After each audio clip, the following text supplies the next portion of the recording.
Okay, so the most talked about topic globally at the moment is COVID-19 or the coronavirus phenomenon. As you all know, coronavirus has had a significant impact on basically all communities in all countries, and it's really stretching countries in terms of resources and other things. Different countries trying to do different things, trying to make sure that the virus does not spread to a significant portion of the population. You know, we have had several hotspots, like China, of course, Wuhan, where the virus is said to have started. We have the USA, which now is leading in terms of the number of cases.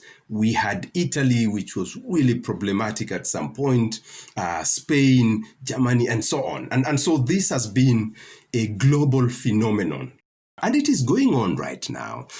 There is a lot of thinking around what will happen in Africa if at all, the coronavirus gets spread widely within the continent. And so we are counting in different countries. There are different counts, there are different reactions. And today's topic is really a COVID-19. And we are trying to answer the question, how have regions responded to the coronavirus phenomenon? Have we seen collective actions vis-a-vis fighting the coronavirus?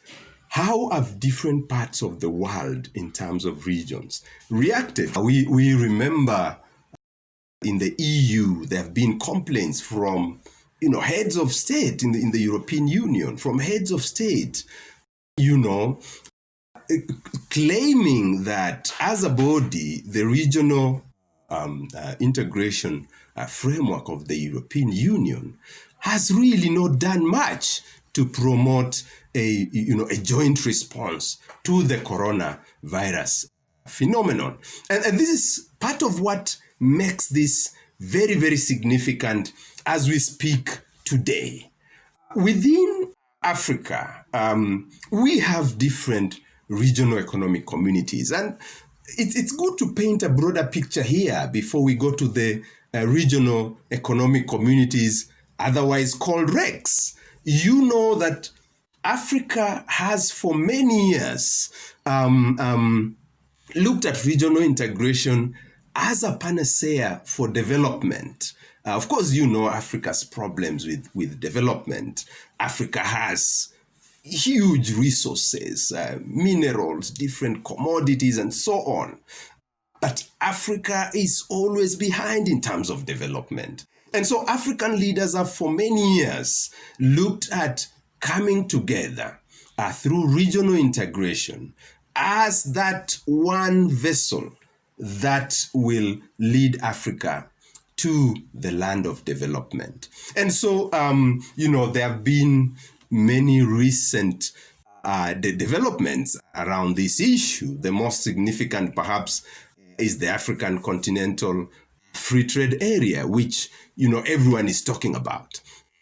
People think that, Africa now is on the road to realizing the African Economic Community. If you can remember the Lagos Plan of Action and so on and so forth, which have informed this huge regional integration effort. So if Africa sees regional integration as a panacea for development, Africa then must see common solutions to problems as something that is significant. And we know that African leaders have often come up with different frameworks of solving problems, African solutions to African problems, and so on. And this is what is going on right now in the continent, or rather on the continent. But when we look at COVID-19, what exactly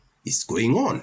We know that the African Union, let's say, was a bit slow at first in terms of responding, but then at some point we started to see collaborative joint actions being promulgated from the African Union level, and collective efforts have been developed by the Africa Centers for Disease Control and Prevention. There are other relevant bodies that have been working around this. We know that sometime in February, the Africa CDC held a couple of meetings, was able to launch the Africa Task Force for novel coronavirus, was able to come up very quickly with a couple of things that can help.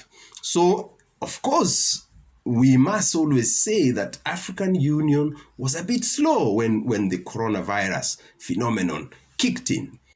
When it started acting, then we saw putting together this kind of infrastructure so that you can manage information, so that you can start thinking of how to take your students stuck in some of the highly affected countries like China. How do they come back home? So there's a number of things that Africa was thinking about through the African Union. And we saw quite a number of activities then taking place at that level. And so it was extremely important for us, for Africans, for those who work with civil society, for governments, and so on, to know that these actions have been going on. Now, it's good for us to look at the REX level, the regional economic communities, because this is where our discussion is going. We have the East African community, we have the Southern Africa Development Community, we have ECOWAS. In the north, we also have a couple of regional integration schemes. We have IGAD and so on, COMESA and others. And all these regional integration formations are supposed to lead Africa to the African Economic Community. So that effort is going on.